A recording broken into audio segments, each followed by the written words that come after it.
It is really warm today. Yeah. Humidity is quite substantial.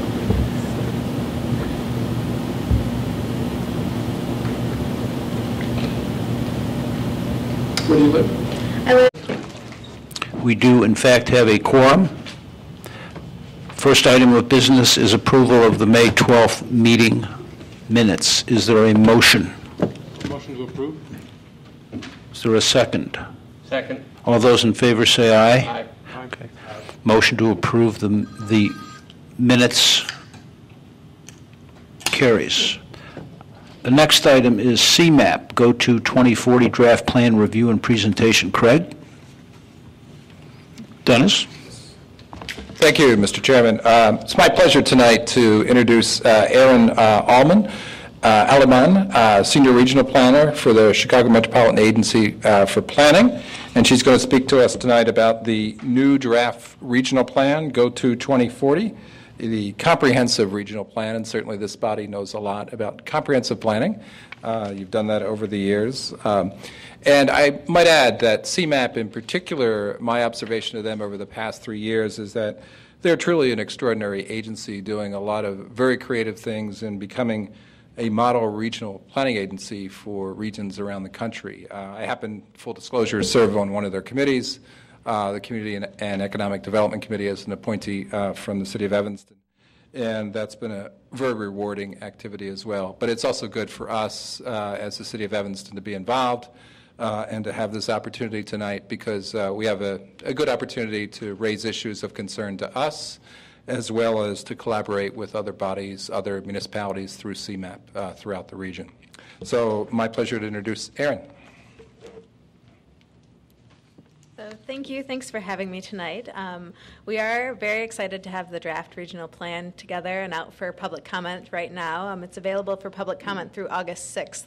And just as an aside note is that this is the first regional comprehensive plan basically since the days of Daniel Burnham, since the 1909 plan. We've had a transportation plan, we've had a land use plan, we've had lots of municipal plans, but nothing such as broad, reaching in scope as this plan itself. And so we're excited. We think that this is a very opportune time for us to take a look at our region being as a global and economic center, and really continuing to keep ourselves in that position and maintain and enhance the communities that we have in the region here.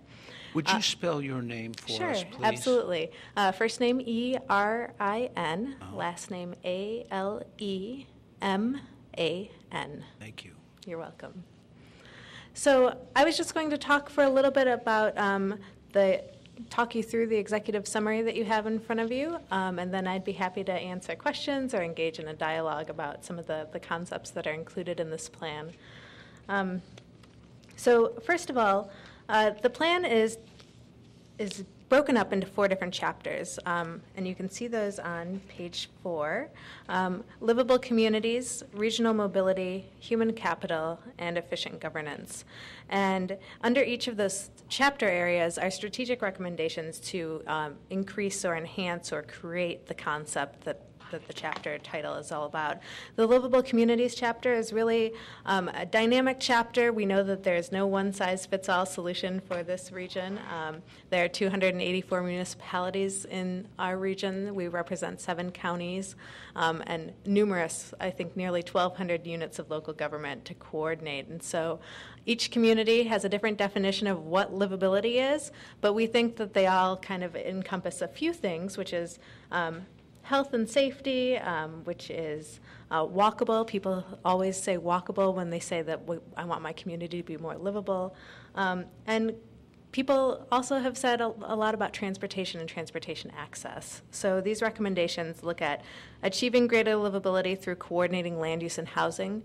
The recommendation there is really looking at how CMAP and other regional planning agencies can coordinate technical assistance to local communities to help them achieve their regional their municipal comprehensive plans, and then also to help these communities coordinate their land use and transportation plans because they have such a big impact on one another.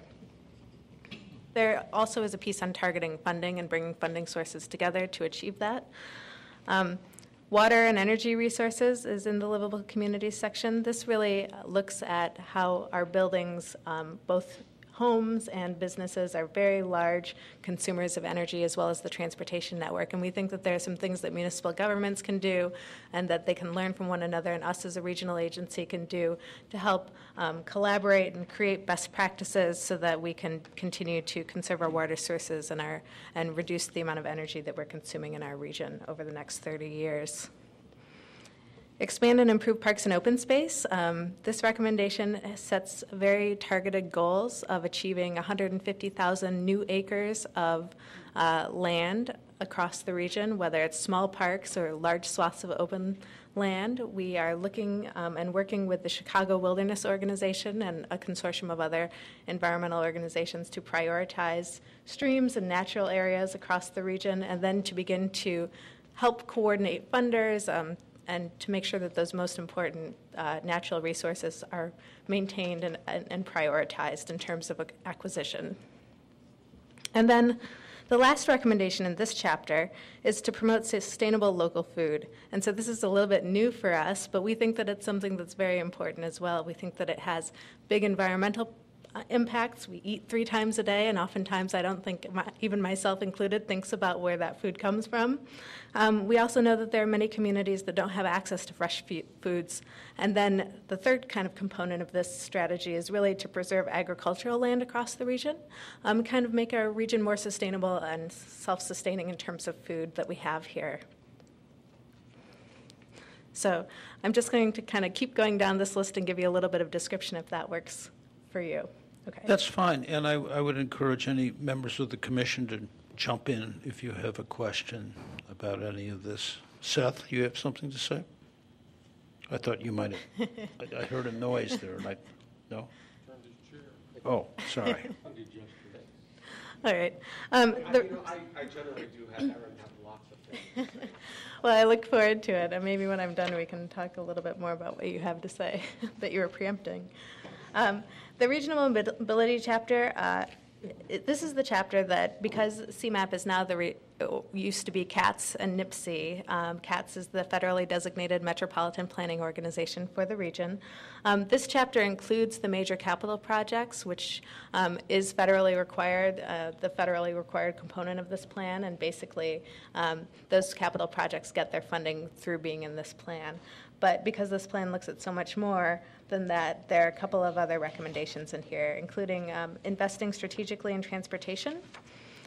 We really think that we need to develop new financing to support the transportation network that we have. We have the backbone of a world-class system, but time and time again when we talk to people across the region, they say that if they don't have transit, they want it. If they have transit, they want it to be more seamless and integrated. And we agree, and we think that when we go to foreign countries and ride on transit systems, it's not like the CTA or the Metra here. It's decades ahead of where we are, and so we think that we need to find some ways to finance our system so that we can bring it up to that world-class standard here. This chapter is the chapter that includes those fiscally constrained major capital projects. Right now, the fiscally constrained list is only 2.5% of the projected transportation dollars that are going to be available over the next 30 years. So there are very few new capital projects on this list. Instead, what this plan really does is focusing the money that we have in maintaining and enhancing and modernizing the existing system. Increasing the commitment to public transit. So we also think that there's some needs in terms of making transit the first choice and not the last resort. So things like modern train vehicles. I talked a little bit about this earlier, but we know that CTA and Metra and PACE are facing some severe financial problems right now. But things like we're looking at issues like congestion pricing potentially and bus rapid transit to support transit across the region. We also think that transit-oriented development is a key way for us to increase our transit use across the region and also to begin to increase the livability of our communities. The last recommendation in the transportation, the regional mobility chapter, is to create a more efficient freight network. So we think that there needs to be a regional freight authority housed within an existing agency so that we can begin to address the congestion, the freight congestion we see in our region that's projected to increase, I think, by 80% over the next 30 years, I believe is the statistic that we have.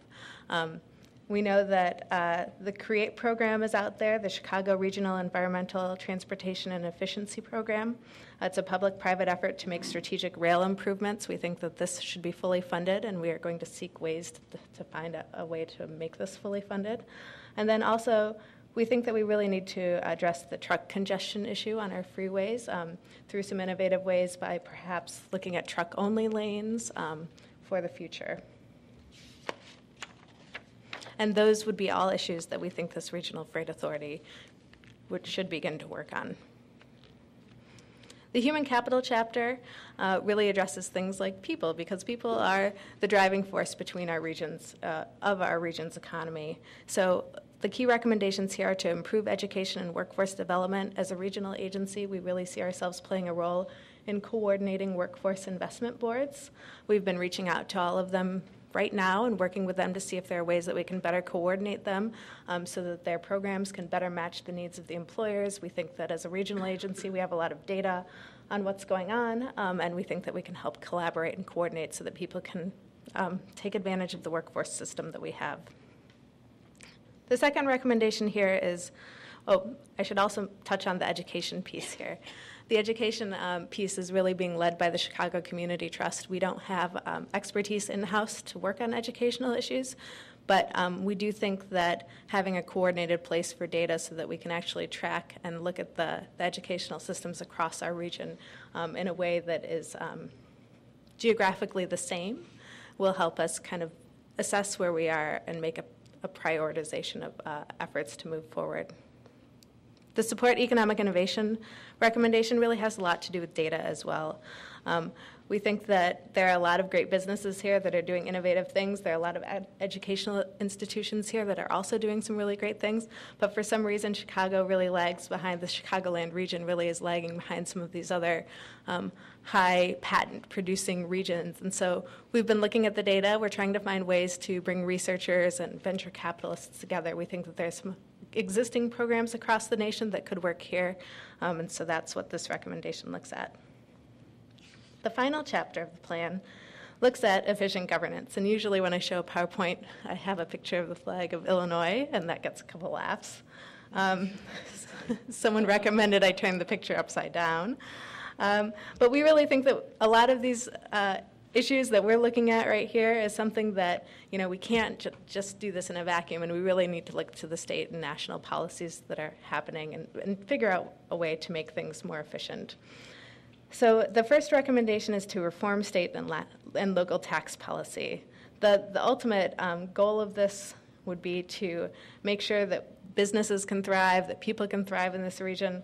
The big recommendation would be to create a tax policy task force that would spend 12 to 18 months made up of experts in this region in the area of tax policy, and then look at things like our sales taxes, other issues like other issues that affect different land developments. And we know that the reason why we get different types of development sometimes has a lot to do with the tax structure here. And people keep saying that they want good paying jobs, but we have a lot of retail jobs. And so we would ask this tax policy task force, who would be housed at CMAP, to take a look at these issues and see if there are ways that we can address that. The second to last recommendation is improve access to information. One of the statements in our authorizing legislation said that CMAP needed to be the regional authoritative source on data for the region. So we've spent the last 3 years collecting data from very low-level geographies to very high levels, as across the entire region. This data is going to be one of the first deliverables of this plan. It will be available in November. It will be a regional indicators website. This website, for people who are non-data nerds, I think will find it very easy to use, but for people people like me and my colleagues who love data, who like to tabulate it and cross-tabulate and see all the metadata, it's also going to have a very fine tooth comb that you'll be able to go through it with. But it's also going to be useful for communities. It's going to have a mapping component to it that you'll be able to say, I want to see housing tenure, I want to see age, and I want to see income, and I want to see any other communities across the region that have similar attributes. You'll be able to just click on a few buttons and make a map or make a table, and you won't have to be an expert or a GIS person to make this work, so we're very excited about that. The last recommendation of the plan is to pursue coordinated investments.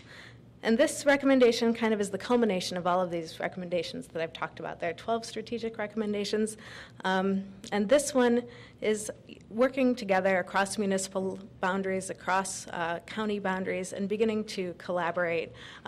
We know that there are communities that are doing great things that are already collaborating.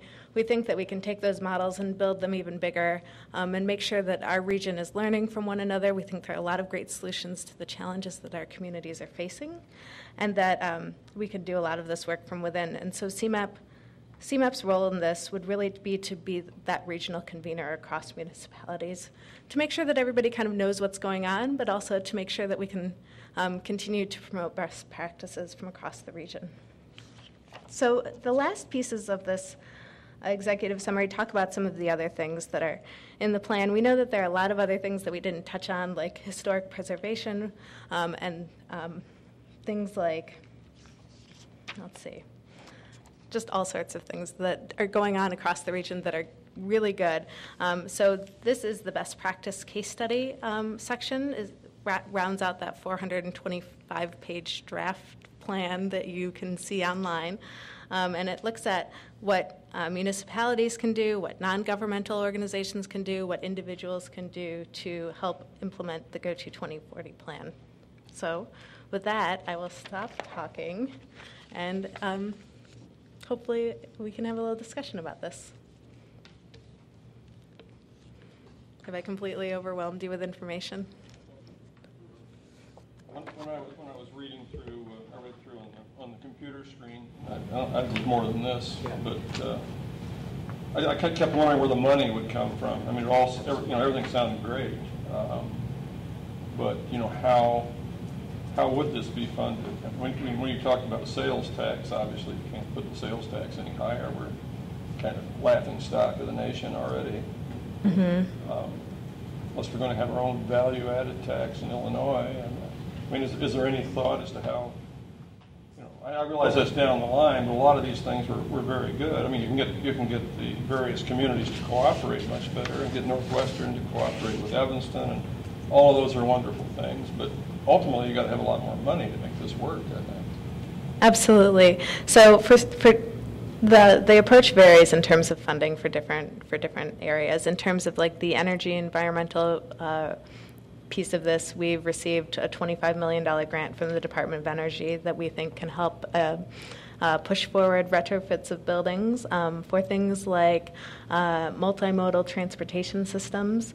We are looking at potentially, and I know this isn't popular, so please don't boo me, motor fuel tax. Our motor fuel tax is very low, and Good idea. It'll push people into mass transportation too. We ought to do that. And congestion pricing is another way that we're looking at this. Really a user-funded system here, because we believe that there isn't going to be pots of money coming down from Washington or from Springfield like it had in the past. And so in order to be more sustainable as a region, we need to develop solutions internally. In terms of some of the land use and housing recommendations, we are going to be applying for the Sustainable Communities Initiative grant, which is a collaboration of HUD, DOT, and EPA. They are going to have a regional pot of money that's going to be available, and so it's a competitive process. We hope to get money for the region to be able to help municipalities fund their comprehensive plans. So there are a variety of things. It seems the success of much of this relies on a concerted marketing effort and also an effort to encourage proper sustainable behavior at the risk of sounding pejorative that could be exercised by taxing, for lack of a better description, those kinds of behaviors or activities which are not perceived as being desirable or highly sustainable. Mm-hmm. Yeah. Has any thought been, I'm sure thought it's It has been. I mean, it's difficult. We've been talking with municipalities. One of the big issues that comes up is some communities have watering restrictions on some days, and then the next door community doesn't. They don't have watering restrictions, and so they can, and so what difference does it make if you're turning your water off on every odd day if your neighbor can run it all the time? So we are looking at different ways to kind of shift behaviors, and I think your concept of this marketing effort is really key. I mean, we've been looking at some other regional planning agencies across the country, and while marketing a government agency seems a little odd, I think that there are some things that we could do, and I think you've got something there that would be beneficial. On page 6, 5 of the packet where you can download Craig's email. Under housing affordability, you state the CMT has developed a new measure of housing affordability that also includes transportation costs. I thought, hallelujah. I mean, if there was a way in which bad transportation habits could be taxed to encourage people to live in locations or environments that don't tax our environment so much. Yeah, and I think that that's part of the thought behind this idea of a user-funded system is that, maybe your next choice wouldn't be to purchase your second home or your third home, or your not sequential, I suppose, home so far away, and get people to kind of consider, we've got, of these 284 municipalities, the job centers all aren't in downtown too, and so how can we support local communities that have these great downtowns and that have some jobs downtown, and to better coordinate that. It's a hard process. It's a lot of education too. And I believe the federal government has actually just instituted this Housing plus Transportation Affordability Index as one of their measures for grant making. So we're excited about that. Yeah, I think the time is right for some creative posters. It's almost like I think he's complaining he can't hear us when he's recording. It sort of reminds me of selling bonds during World War II. That some graphic designers need to work with you folks and create some posters that, in a graphic way, communicate the concepts, the positive things about certain kinds of development and the negative things about other kinds of development. Yeah, absolutely. And I should also mention that in October we're redesigning our website right now too, to be more engaging and more accessible, and also to have some really cool charts and graphs, things that kind of move and levers, so that you can begin to kind of see how your choices really impact future development across the region. Because people always say, I want to have green space, and I want to have, low taxes, and I want to have a short commute with with little cars on the road, but I want to live all the way out here. And so by showing people kind of those trade-offs and letting them understand what they are, I think would do us a whole lot of good. Question? This is very nice. I've tracked this for a couple of years now. And it's very much a very nice goal-oriented. And I'm curious about the questions of implementation and how much within your planning framework here have you try to spell out an implementation strategy, if you will. Some of the questions here are sort of addressing funding issues and a variety of things. And two particular that I'm curious about is one is enlisting the private market sector. Now, very clearly, some of these goals touch on those, but is there anything in the plan that explicitly incorporates, local corporations and enlists their support, if you will, and more than simply support their direct engagement? And a second related is the question of engaging the civil society sector, the voluntary sector, in a question of implementation, maybe, and also in the marketing of the plan itself. Has there been any discussion around those kinds of issues? There has been. So in terms, let me touch on the implementation question. So we have spent the past year kind of being a research and policy idea think tank kind of agency, and we're hoping that with the fall launch of this plan, that the board's ultimate approval is scheduled for October 13th of the plan, that we are going to be shifting gears, that the staff that's been working on these policy recommendations become implementation agents. So for me personally, that would mean doing a lot of hands-on technical assistance to local communities, going out and working with them, holding public workshops, finding ways to get funding, and so on. So we will be shifting gears and focusing more on implementation moving forward. In terms of the private market and working with them on the plan, we have been having strategic conversations with major employers of the region and engaging them in kind of what their needs might be moving forward and how they would be willing to use our plan as that roadmap for themselves.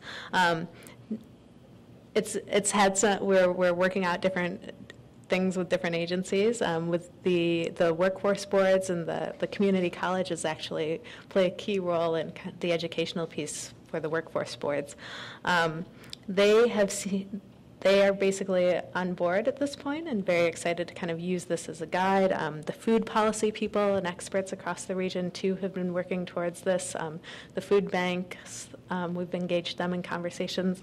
So it's been a lot of work, and I can't say that we've touched everyone yet, but we are working to kind of engage all of the stakeholders, even those kind of very high-level people who play key roles in our region. We're going out and talking with NICOR next week, and the water agencies as well, too. And with the general public, that's something that there are 8.5 million people in our region today, and they're projected to have nearly 11 million people in our region by 2030. And so we've been trying to do small-scale things, like our Future Leaders in Planning program, which I know that you're aware of, to work with youth from across the region. We also are just trying to we have a partnership program where we're asking anybody, individuals, municipalities, government agencies, business entities to sign on to be a partner, to commit to using this plan, and thinking about their decisions before making new development decisions, seeing if they can better coordinate with us. And in exchange, we'd offer data and technical assistance services. So hopefully I answered all of your questions.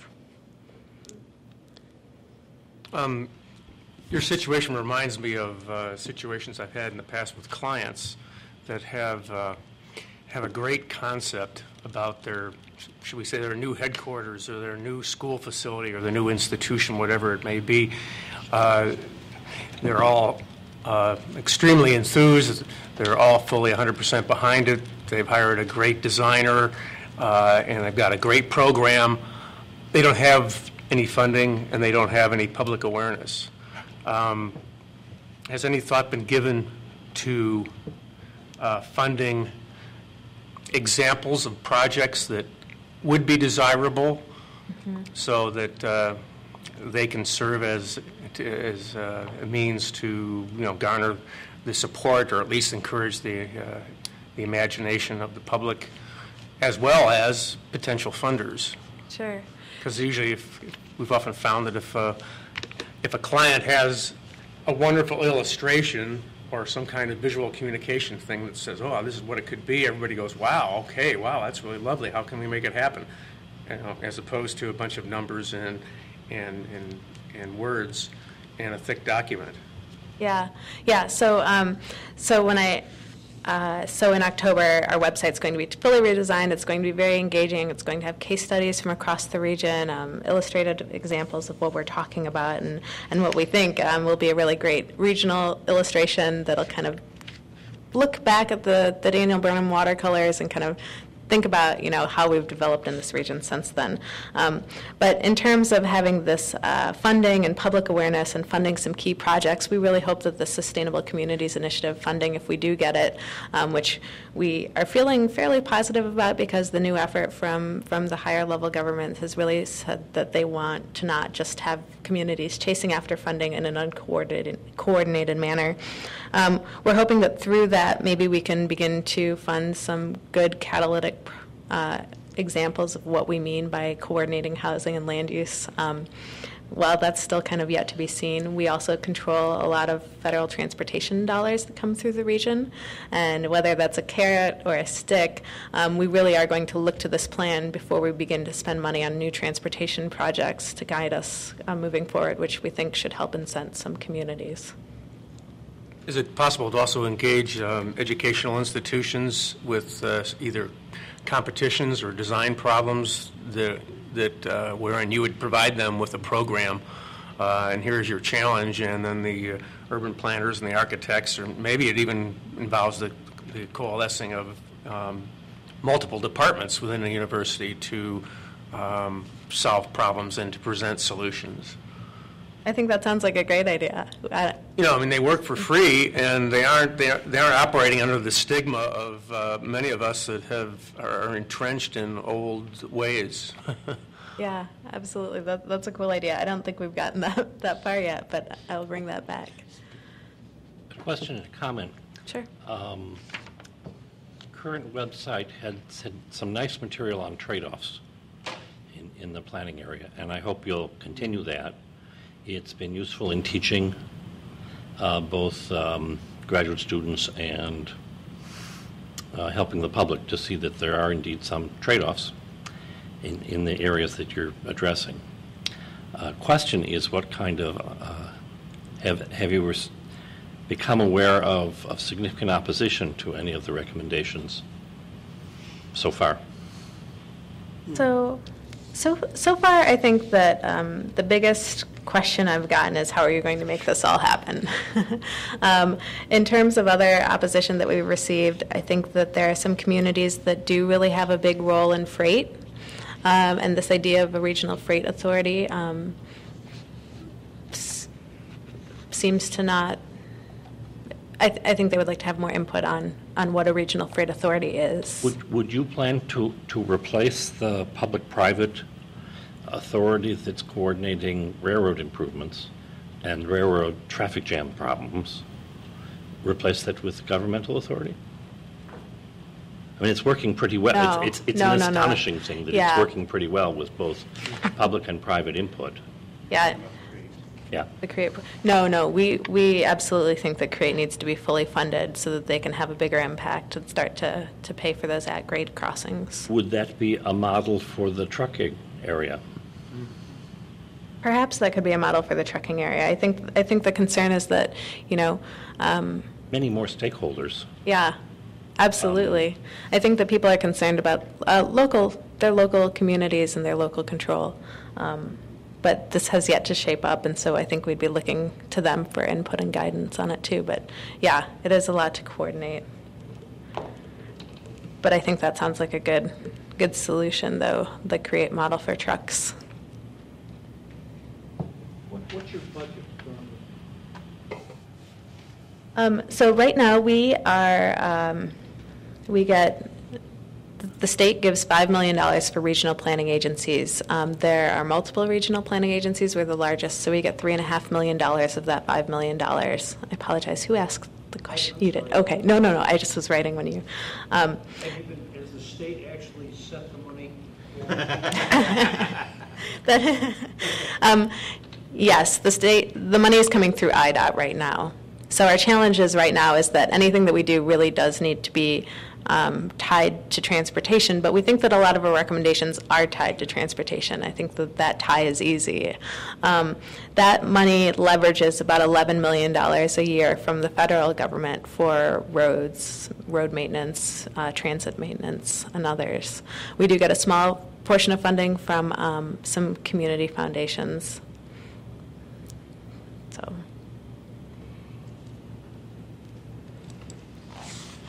I mean, so much of this has to go through Springfield.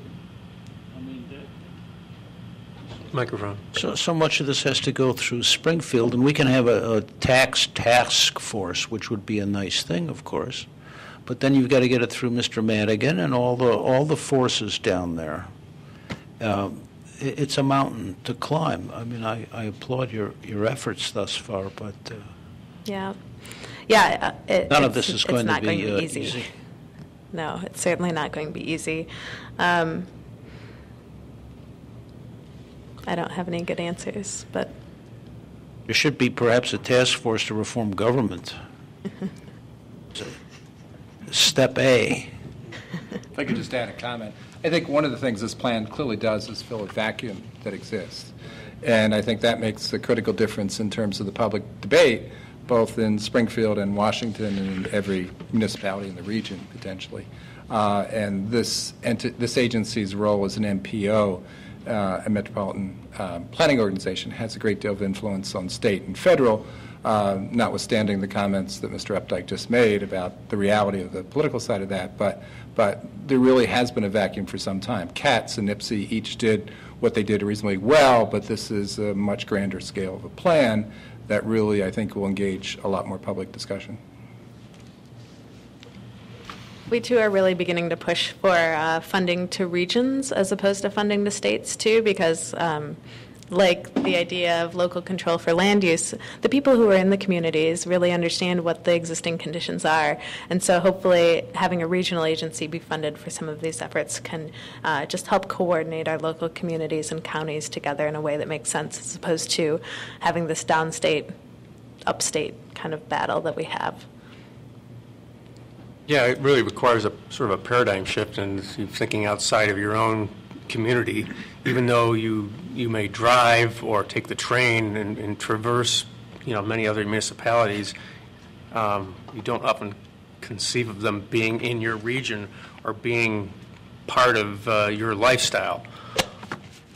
And certainly this regional comprehensive approach requires that kind of change. And then I have a question relating, I may be chauvinistic, but I think that Evanston probably has attained many of the laudable goals, or at least is on the road to at least getting a passing grade for many of the things that are encouraged in CMAP. And yet the cost of living here is higher. So I asked myself, okay, if we're such a sustainable, or a relatively highly sustainable community, which is desirable in the long term, why are we paying more? And shouldn't there be a change? Because what I suspect is that we're the lower level of funds required to live in the hinterlands is really not representative at all of the damage they're doing to the environment and to the people that live there. So how do we make that argument? Is it an argument? I don't. You know what I'm saying? Sure. Sure. Quantify sort of this bigger impacts. I think that's one of the challenges that we've been working on is how do you quantify having a house that is 60 miles from the nearest job center and not accessible by transportation, and then begin to think about different solutions to address kind of that inequity. I think is kind of what you're talking about a little bit, but. The true costs to us, and environmentally, and I think long-term budget-wise, and functionally, are not really evident.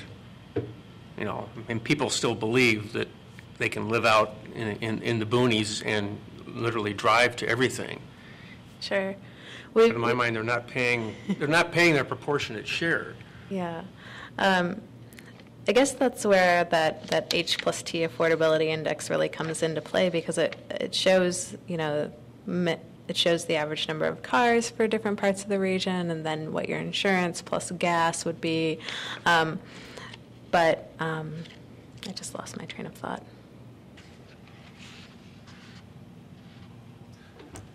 So maybe we shouldn't build these great highways that allow people to travel great distances very easily. If you eliminate the highways, you force people to move closer to their place of business. I mean, that's sort of a trade-off, I suppose. But some people still want to live in the country. Absolutely, and so the plan is looking at solutions for people to reduce and mitigate the effects that they're having on the environment in different parts of the area. So we aren't going to ever say that your decision to live where you've decided to live is a bad decision, because ultimately it's a good decision for you. But there are potentially different ways that we can mitigate the impacts, like through green infrastructure. Richard? Yeah. You mentioned the population growth, pretty significant growth. Where is this going to take place in this larger region? Well, so we have done some assessments of regional land available for infill development, which it would be infill development is any existing area that's already has water and gas and sewer and roads existing already. And we think that we can accommodate, I think, nearly 3/4 of that growth on existing land that's within municipal boundaries that actually would help achieve this higher level of community, of more livable communities by focusing that development inward. Yeah, it would seem that your goals would be a lot easier to implement in communities that are emerging, because you could have your influence at the development stage. And what percentage of what you're either budgeted for or what you're planning to do is aimed at those communities that will emerge, where you can have the largest impact, as opposed to someplace like Evanston, which has been around a while, although I think the joints are pretty well greased. We do move well. But your impact would seem to be a lot larger and greater for the amount of money you'd put into it in the emerging areas. Sure, and it would be, and so one of the things that this plan does focus on is our existing infrastructure. There are only 4 new major capital projects that are actual expansions of the system, and that's very strategic because we don't want to continue this outward growth. And just my last point, when I lost my train of thought, I was going to mention that the Realtors Associations and the Home Builders Associations have been part of this discussion also, in the trade unions, because I think what they're experiencing is challenging for them, but they want to be able to they know that development has greatly stagnated, and so they're seeing things in a different light too right now. Just wanted to add a comment in response to Mr. Shore's question and comment. CMAP sat down with Evanston planning staff several months ago, and we did identify a number of sites, some of which this commission has already recommended approval of, and it was approved at the council level for redevelopment, a number of sites where we anticipate growth. And so there is room to accommodate growth, and it's very transit-oriented growth. So I think you have to really emphasize the fact that existing urban centers and existing smaller suburban centers that have an urban character can accommodate significant population growth in the future. Obviously, you don't want to overwhelm, your services and facilities, but we think there is some upside to that here. And indeed, if you look at urban policy plans historically done by state governments like Massachusetts, Michigan and California, there's been a disproportionate emphasis, a prioritization of capital investments in existing urban centers as a way to kind of balance the issue of sprawl that the private market generates very substantially. Sure, people should have choices, but it's also a matter of trying to prioritize limited capital investments with a focus, at least from our self-interest here in Evanston, on existing urban centers. And when you look at Cook County, I think that's also an issue relative to other counties. But Erin and her colleagues, their job is to try and keep the whole region together, building consensus points, so they may not emphasize that as much as we might. But I wouldn't think that all the growth, should be considered as in the emerging communities, although there's room for that, and in our culture and our society, we want to provide for choice. But there are consequences and trade-offs, as Mr. Peters was mentioning earlier. Question? Well, my point was just going to be that, traditionally the proper allocation of costs from an infrastructural standpoint for the outlying communities that require many more miles of roads to get to and from them versus the way that things actually are and the way those costs ought to be allocated are two totally different things. And clearly that's something that has to change to properly change patterns of development. Absolutely, and so I think that's part of our educational challenge too, is that a lot of the times these developments have been subsidized, and so you don't see the true cost of that infrastructure until maybe 30 years down the line when it's aging, and then the community has to has to come up with a way to finance that in the future. And so I think that yes, absolutely, that's a very big important point and piece of this. Erin? I had lunch with someone today who's building a city for about 1.5 million people in India, entirely with private capital, lots of planning, and the model is one that I've seen developers use here, more extreme in India. We buy land for $1 a square foot, we turn it into a city, and it's worth $200 a square foot. You use part of that for infrastructure, and you use part of it for profit. And I think that's one of the drivers of sprawl here. So I'm sort of interested in how you, clearly with the current economy, that problem's overcome. Not in India or China where they're still doing that, but here. But I'm interested in what kind of incentives you think are possible to overcome that particular dynamic. And is it addressed? I mean, I liked the balance that I saw in the plan, but in terms of implementation, has anyone thought about how to begin to make that happen? So I'm probably not expert enough to answer your question. I apologize. It's a tough question. We haven't found a good answer in this country. So, but I think, our committees keep us very well aware. Our housing committee and our economic development committee keep us aware of some of these challenges, and even some of the things that we had started to think about, like incentives and incentivizing businesses. Sometimes it works and sometimes it doesn't, or sometimes it's necessary and sometimes it really just isn't. And so it's a constant debate. To get the federal funds now, your organization, and before that CATS, had to approve of the projects. And they approved of a whole palette of projects. Sure.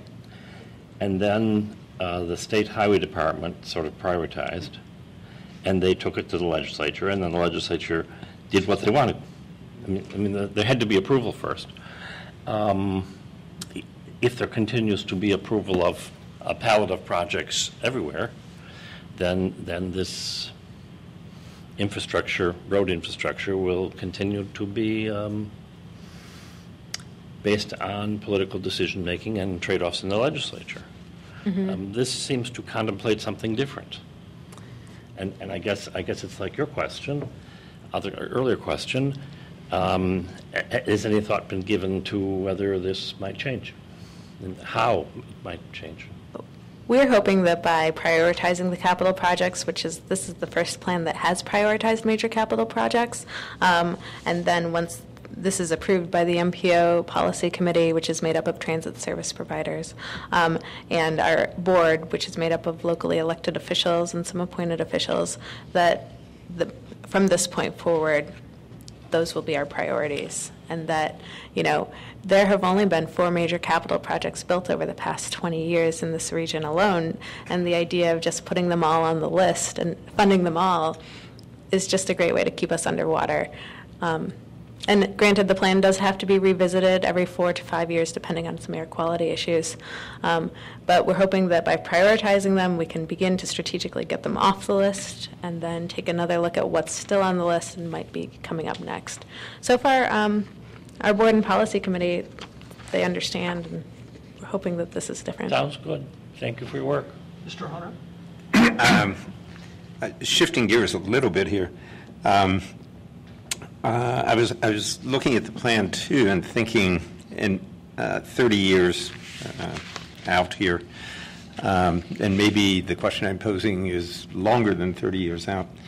But this plan seems to be rooted in, I hate to use this word, paradigm of home-work separation.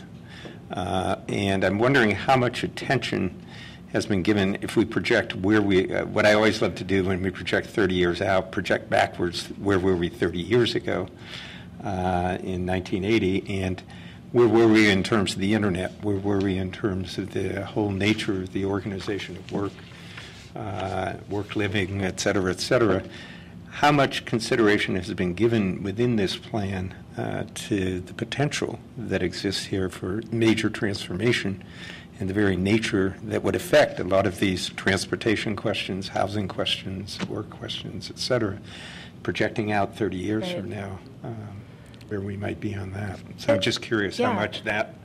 We've been thinking about it a lot. I mean, that I think has been one of the greatest challenges, that you can't really predict what the future is going to be. And so what the public sector role, we think, should really be to support innovation, to support the economy in ways that make sense. A world-class transportation system is definitely going to help us in the future, because businesses and innovators and people having access to employers is an important feature. And so we looked a little at like broadband and, including things like that, and then we kind of pulled back because that's not really our role. That's really for the private sector to determine. But we hope that the public sector can really strengthen that just by I was thinking, investing. if you think of infrastructure, and we think roads, we think railroads, et cetera, what would it mean to have a Wi-Fi region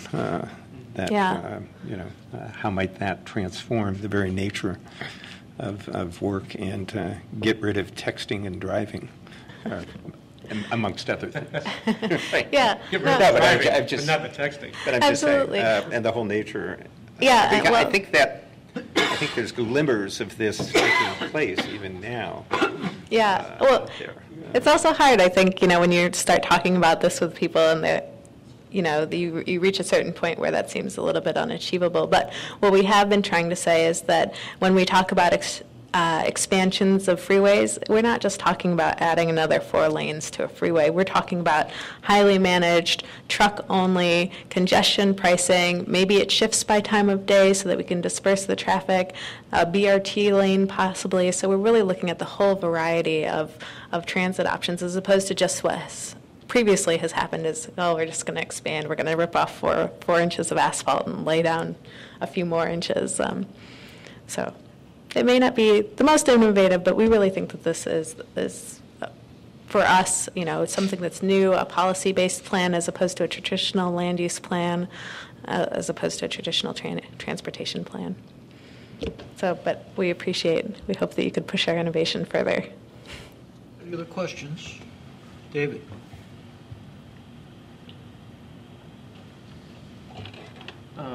I sense an analogy in trying to reduce greenhouse gases emanating from the built environment. Dave, put your mic on, would you? I'm sorry. And trying to reduce greenhouse gases from the built environment, it's quite evident that building a lot of new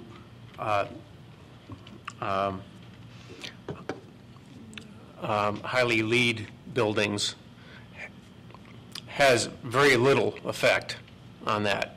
That what we really need to do is to address the existing structures, because therein lies the greatest advantage and greatest payback, because they're already occupying infrastructure, they're already occupying a piece of property, and people already have a means of getting to them.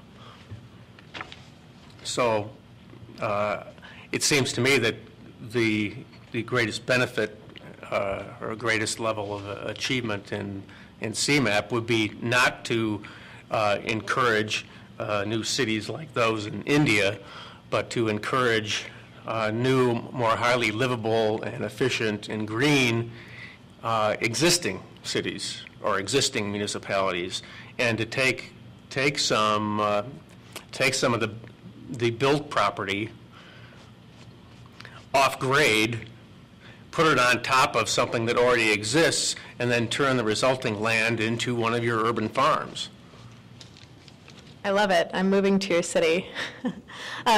Yeah, absolutely. And so part of this $25 million that we've gotten from the Department of Energy for this, what we're calling the Chicago CR3, Chicago Retrofit and Ramp Up Program, is really to leverage private funds to begin to retrofit buildings, municipal buildings, multifamily buildings, because they are exactly the biggest consumers of energy right now. And so that really is a big focus of this. And there's a developer on NPR not too long ago in Dallas, of all places, where, well, they're actually more progressive than we think, where they were redeveloping shopping malls by instituting moderate to high-density residential development, which in turn then brought in food stores, which in turn brought in entertainment opportunities, and all of a sudden you've got a little city. You don't have to use your car for anything except to go see your friends that live someplace else that you can't bicycle, rapid transit to or walk to. Mm-hmm. Yeah, that's very cool. That's a very interesting way to address kind of the giant malls. Well, besides, they had all this empty retail space. Right. They had nothing to do with it because the shops went out of business. Right. Well, there is one other basic issue that I think transcends that and kind of co-ops into it. Almost every business plan I've ever seen goes out with a return on investment of about 5 years. The government's the only one that will go out 50 years. And if you can't get that return in 5, you're not going to sell it. And I think that's going to be one of our biggest obstacles. Government doesn't have the money. Well, then we need to change the tax structure so that happens. Well, I think first thing we ought to do is $2 a gallon tax on fuel. Mm-hmm. And then I think we'll see some real changes. Yeah. And it's coming. Mm-hmm. If you've rented a car in Europe within the last couple of years, where you pay $8 to $12 a gallon, we're still getting a freebie here. It is not going to last. Is the issue of global warming settled as far as CMAP is concerned? I'm serious. No. I know is it settled in terms of its the science, for example? I mean, there seems to be a local consensus that there's such a thing as global warming that is caused by, I mean, the issue, I guess, is whether it's caused by human intervention in some way. But is that something that has been considered? Yeah, and is that question settled? Well, so that humans are the ones responsible for a large part of the global warming. Is that question settled? So in terms of this plan, yes, some of the energy and water conservation issues are to help mitigate the effects of global warming by addressing building energy and transportation energy use in the region. So that's how we're addressing that. I'm not sure if we don't talk so much about But we know that those are big contributors to the factors that seem to be causing global warming. Okay. Hey, Stuart, whether you accept global warming as a fact or not, to some degree is irrelevant. Yeah. Because what is true is we consume our resources.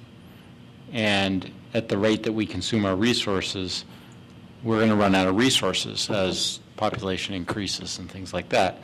And so it just makes sense to leave a small footprint in the world as we can.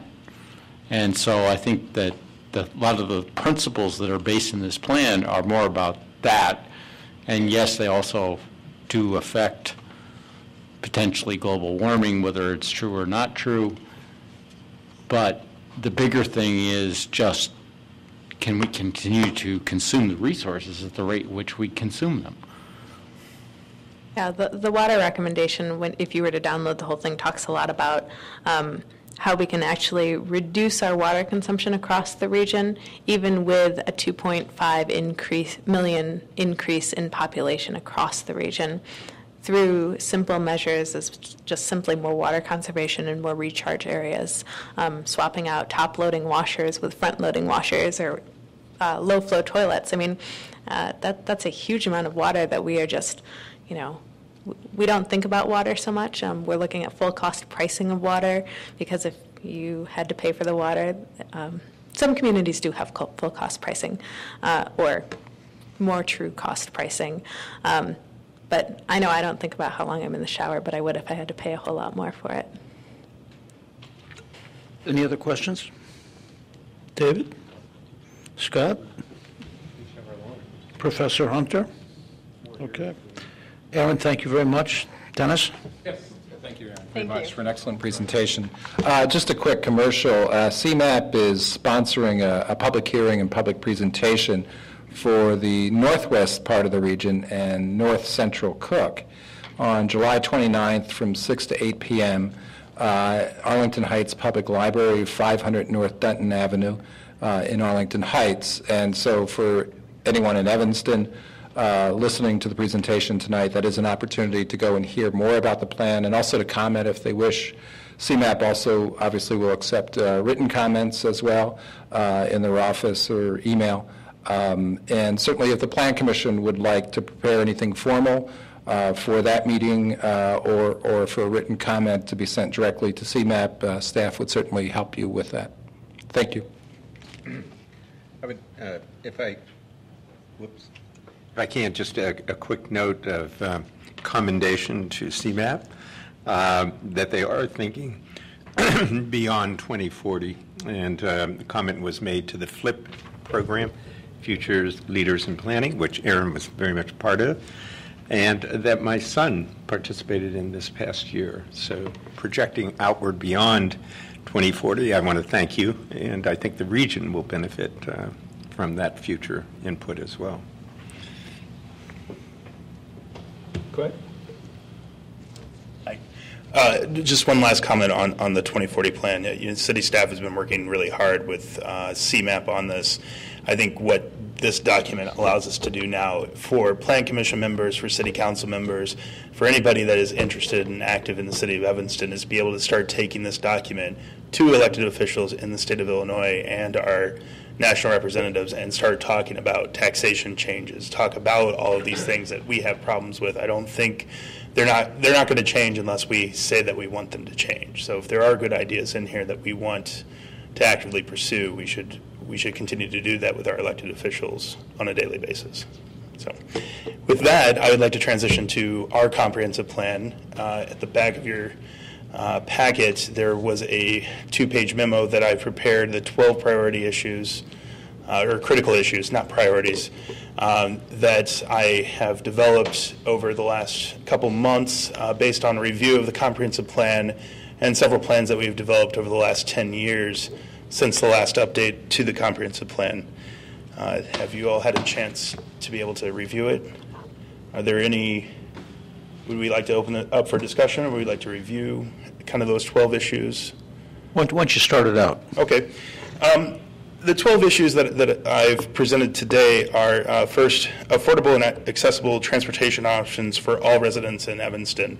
This is a review of both our multimodal plan and the comprehensive plan, as well as regional plans for the future, and assessing what our actual needs are regarding transportation, from car to bike to pedestrian to rail and bus transit over the next 20 years. Are there gaps physically in the city that we aren't servicing right now that need to be addressed?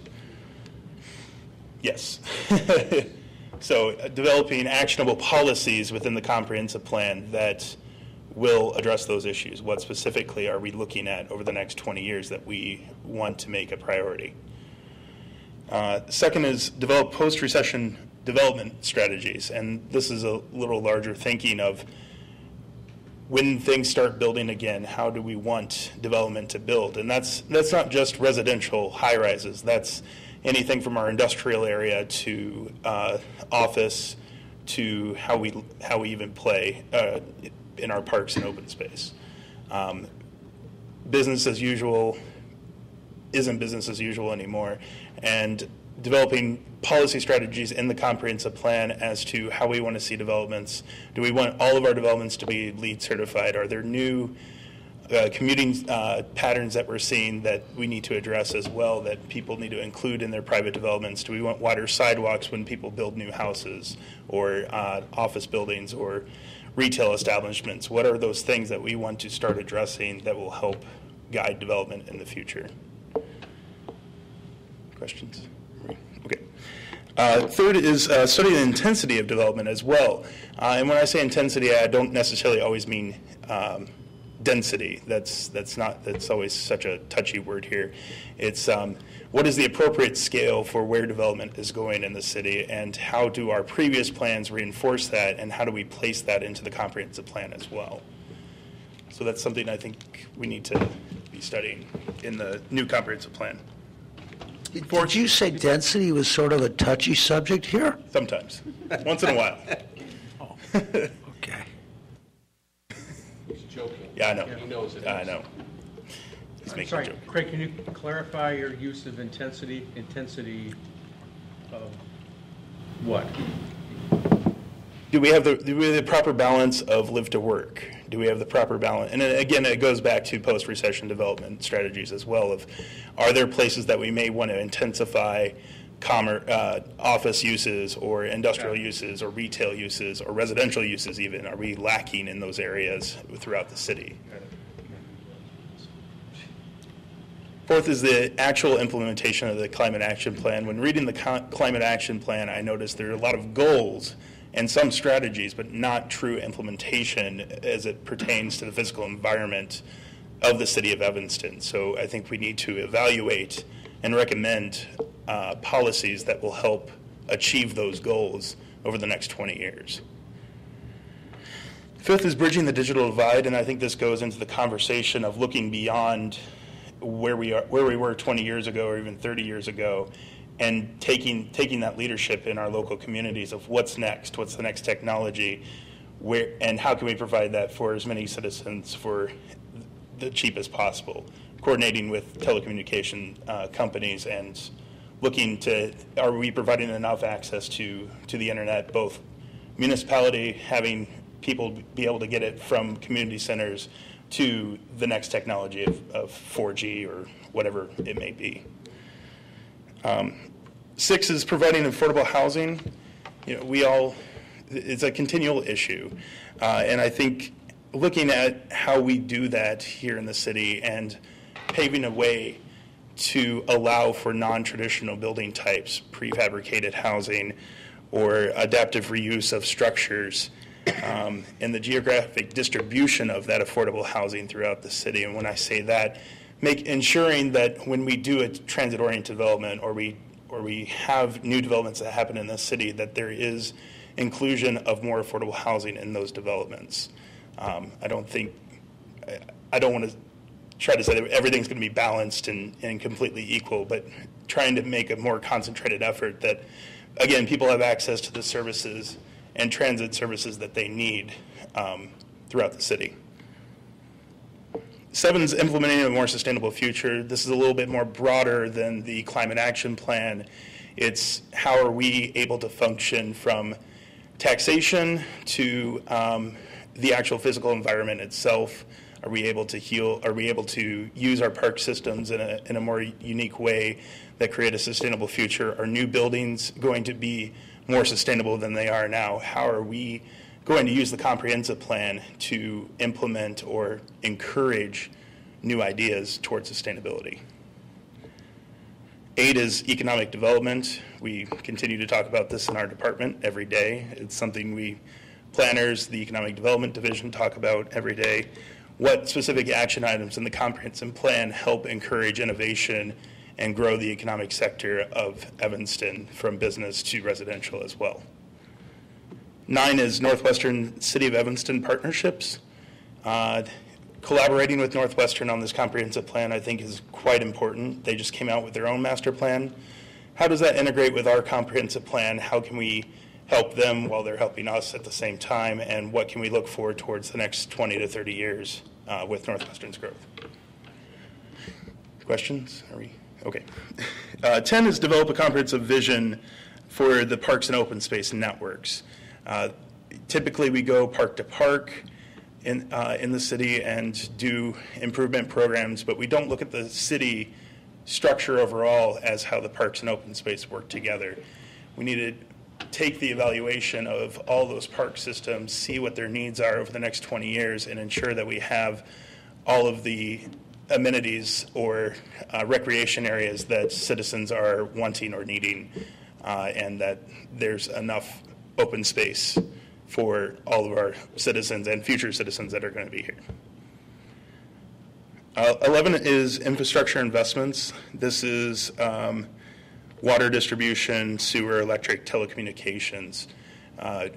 We talked a little bit about that tonight with the CMAP.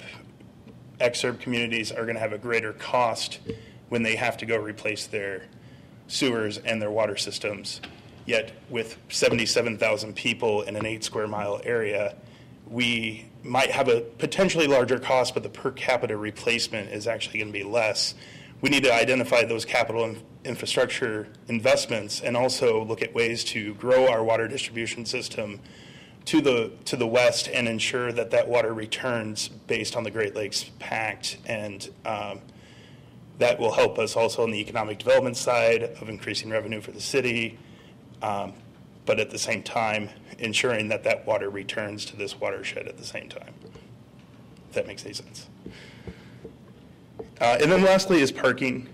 I think we need to do an assessment of actual parking needs versus perceived parking needs. And that is always an issue. I think having a frank conversation about who is actually parking in neighborhoods or who's parking downtown and what will that future growth be, where, what strategies can we develop within the comprehensive plan to encourage parking in parking structures or discourage parking on the streets at certain hours of the day, and then place that within the comprehensive plan.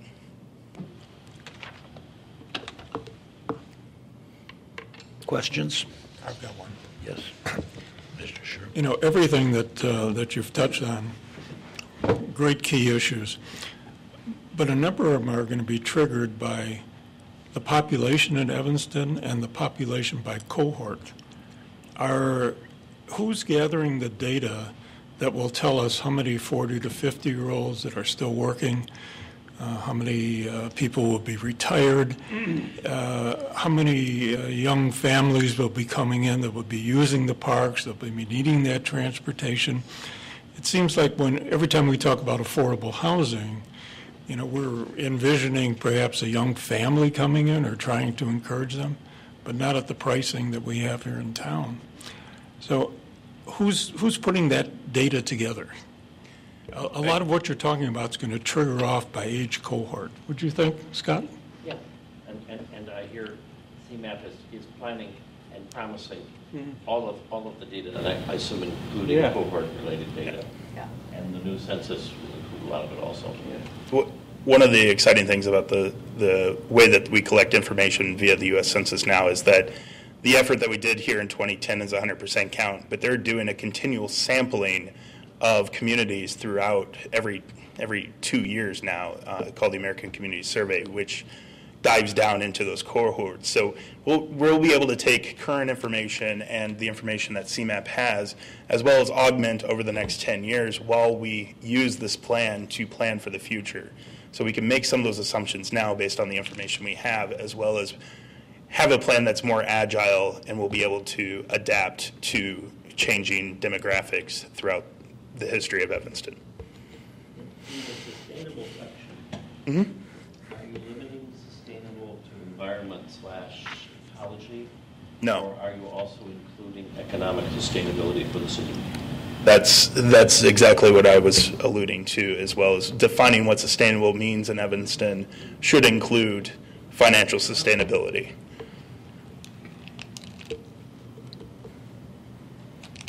So what's the next step? We need to get to work. We need a chair. Yes.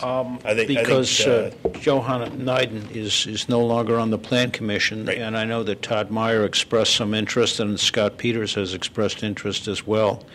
Perhaps at our next meeting, we should have that as an agenda item to select a chair for the committee. Yes. Any thoughts on that, gentlemen? At the moment? Okay, then we'll make that an agenda item for our next meeting. Any questions? Then we'll move on to committee reports. Thank you, Craig.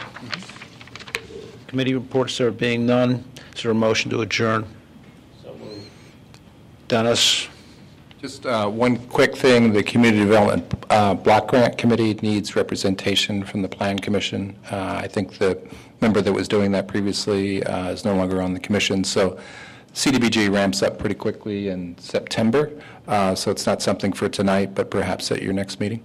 Who typically from the Plan Commission serves in that capacity? It's varied over time. It's usually a voting member, but a number of people have done it over the years. I think Johanna Neiden did it for a while. Colleen Burris, I think, might have done it at one point as representative of the Plan Commission. There have been other members as well. Okay. But it's really up to you. All right. Personally, I'd be pleased to do that, but if there is a strong interest on other members, I have a committee report. pardon me, Al? I have a committee report. I have no interest in. Oh, okay. Well, give some thought to that, gentlemen, if you would like to fill that role. Let me know if you would, please.